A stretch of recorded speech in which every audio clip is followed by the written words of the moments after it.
मुख्यमंत्री पुष्कर सिंह धामी ने देहरादून में अंतर्राष्ट्रीय प्रवासी उत्तराखंडी सम्मेलन का शुभारंभ किया। विभिन्न देशों में निवासरत उत्तराखंडियों के इस समागम में अपनी मूल जड़ों, विरासत और मातृभूमि के प्रति अटूट प्रेम और उत्साह की झलक दिखी। मुख्यमंत्री ने उत्तराखंड के प्रवासियों को संबोधित करते हुए कहा कि तेजी से विकसित हो रहे उत्तराखंड में निवेश की व्यापक संभावना है। साहसिक पर्यटन, पावर जनरेशन, एरोमेटिक विनिर्माण, कृषि उद्यान, हर्बल, आयुष एंड वेलनेस इत्यादि में निवेश की आभार संभावनाएं हैं।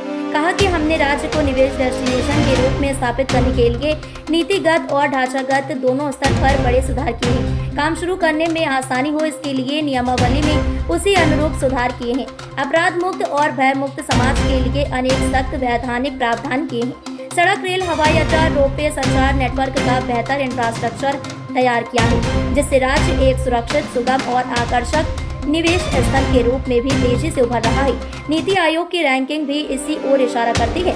मुख्यमंत्री ने आह्वान किया कि उत्तराखंड की पलायन जैसी विकट समस्या के समाधान के लिए अपनी मातृभूमि के किसी गांव, कस्बे को गोद लेते हुए उसको विकसित और संरक्षित करने का प्रण लें। उन्होंने कहा कि राज्य को आपकी योग्यता, अनुभव और तकनीकी ज्ञान की बहुत आवश्यकता है और राज्य की अपेक्षाओं और आकांक्षाओं को साकार करने में यह महत्वपूर्ण भी है। मुख्यमंत्री ने कहा कि यह सम्मेलन सांस्कृतिक और सामाजिक जुड़ाव का एक विशिष्ट महोत्सव भी है।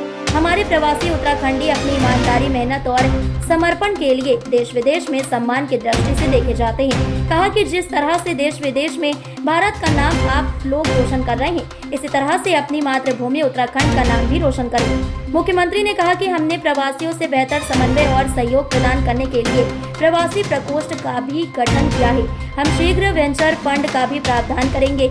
मुख्यमंत्री ने कहा कि वर्ष 2025 उत्तराखंड के इतिहास में एक मील का पत्थर साबित होने जा रहा है।